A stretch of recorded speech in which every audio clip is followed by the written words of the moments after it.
প্রিয় ছাত্রছাত্রীরা, কেমন আছো তোমরা সবাই? আশা করি সবাই ভালো আছো। আজকে আমরা আলোচনা করব ইংলিশ অনার্সের সাজেশন নিয়ে। কাজেই ভিডিওটি স্কিপ না করে শেষ পর্যন্ত দেখো, তাহলে তুমি বুঝতে পারবে 6 সেমিস্টারের কোন কোন প্রশ্নগুলো ভালো করে পড়লে তুমি পরীক্ষার হলে কমন পাবে। এবং তোমরা যে কোনো বিষয়ের অনার্স পেপার এবং জেনারেল পেপারের সাজেশন নিতে চাইলে অবশ্যই কমেন্ট করে জানাও, আমরা সেই বিষয়ে সাজেশন ভিডিও নিয়ে আসব। ভিডিওটি শুরু করার আগে একটি অনুরোধ করব, আমাদের এই চ্যানেলে নতুন হয়ে থাকলে চ্যানেলটিকে অবশ্যই সাবস্ক্রাইব করে পাশে থাকবে, যাতে করে এই ধরনের সাজেশন ভিডিও সবার আগে তোমার কাছে পৌঁছয়। এবং তোমরা এই ধরনের ভিডিওর আপডেট পেতে এই ভিডিও ডেসক্রিপশানে টেলিগ্রাম চ্যানেল লিঙ্ক পেয়ে যাবে, সেখানে তোমরা জয়েন করে নিতে পারো। সেখানে ভিডিও সংক্রান্ত আপডেট দিয়ে থাকি। তো চলো আর বেশি কথা না বলি, আজকের এই টপিক শুরু করি।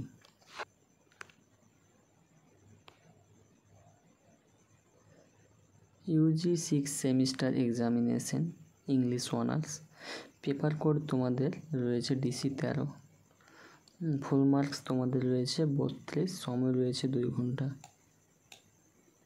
ঠিক আছে, তো দেখো কোন কোন প্রশ্নগুলো সব থেকে বেশি গুরুত্বপূর্ণ রয়েছে। 1 নম্বরে বলছে answer the following question in about 200 words each. অর্থাৎ তোমাদের 200 শব্দের মধ্যে 4টা অ্যান্সার লিখতে হবে। 1 নম্বর যে প্রশ্নটি তোমাদের রয়েছে, critically assess Lewis Carroll's through the looking glass as a indictment of the oddities found in the world of the adults with suitable reference to the text. Word দিয়ে তোমাদের প্রশ্ন রয়েছে, analyze the portrayal of Ellis as a unique adventure with reference Lewis Carroll's through the looking glass. তারপরে 2 নম্বর প্রশ্ন তোমাদের রয়েছে, how does Agatha Christie's The Murder of Roger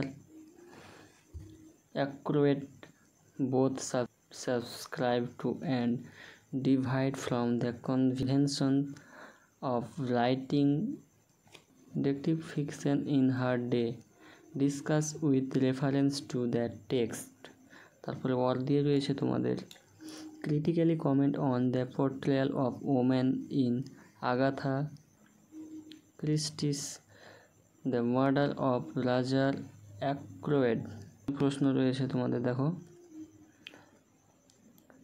is Satyajit Ray the unicorn expedition a work of science fiction of fantasy? Give reason for your answer.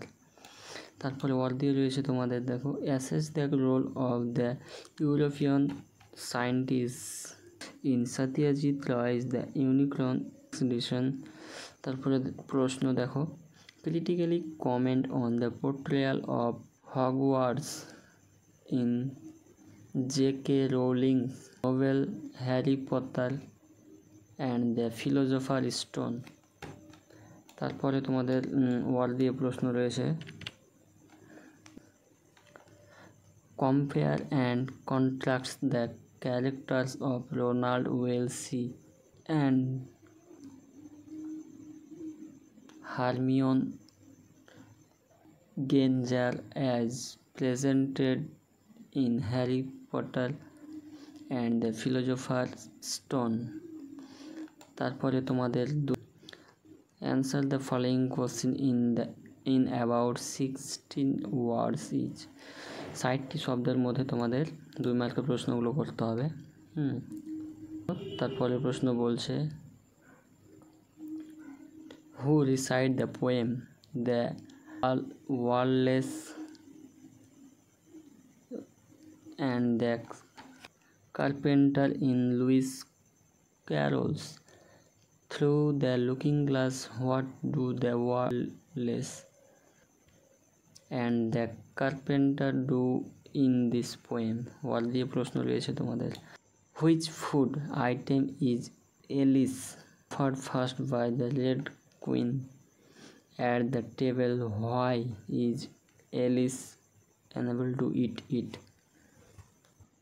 তারপরে প্রশ্ন দেখো, briefly explain the significance of the mahjong game in the novel the murder of Roger Ackroyd. তারপরে word দিয়ে প্রশ্ন রয়েছে তোমাদের, briefly comment on the significance of Roger Ackroyd's house in the murder of Roger Ackroyd. তারপরে প্রশ্ন দেখো, what is the anti-gravity material mention in the unicorn expedition, how did the explorers come to know about it. ওয়াল দিয়ে তোমাদের রয়েছে, which famous poem by Kalidas is mention in Satyajit Ray the unicorn expedition হয়। তারপরে প্রশ্ন রয়েছে তোমাদের, briefly explain the significance of the sorting hat episode in the Harry Potter and the philosopher stone. Word দিয়ে তোমাদের প্রশ্ন রয়েছে, why does Voldemort hunt unicorn in Harry Potter and the philosopher stone. ঠিক আছে, তো তোমাদের ডিসি 13 থেকে কিন্তু এইগুলো প্রশ্ন খুবই গুরুত্বপূর্ণ, কাজেই তোমরা এইগুলো প্রশ্ন মিস করবে না। ভিডিও লেন্থ যেহেতু বড় হয়ে যাচ্ছে তার কারণে বাকি পেপারগুলো দিলাম দেখো, এবং সেই পেপারগুলো পরবর্তী ভিডিওতে পেয়ে যাবে। কাজেই তোমরা চ্যানেলটিকে সাবস্ক্রাইব করে নাও এবং সাজেশন ভিডিও পাওয়ার জন্য। এরপরের ভিডিও ডিসি 14 থেকে যে প্রশ্নগুলো সব থেকে গুরুত্বপূর্ণ রয়েছে সেগুলো দিয়ে দেব। ঠিক আছে, তো আজকের ভিডিও এখানেই সমাপ্ত করছি, আমরা পরবর্তী ভিডিও নিয়ে আবারও আসছি।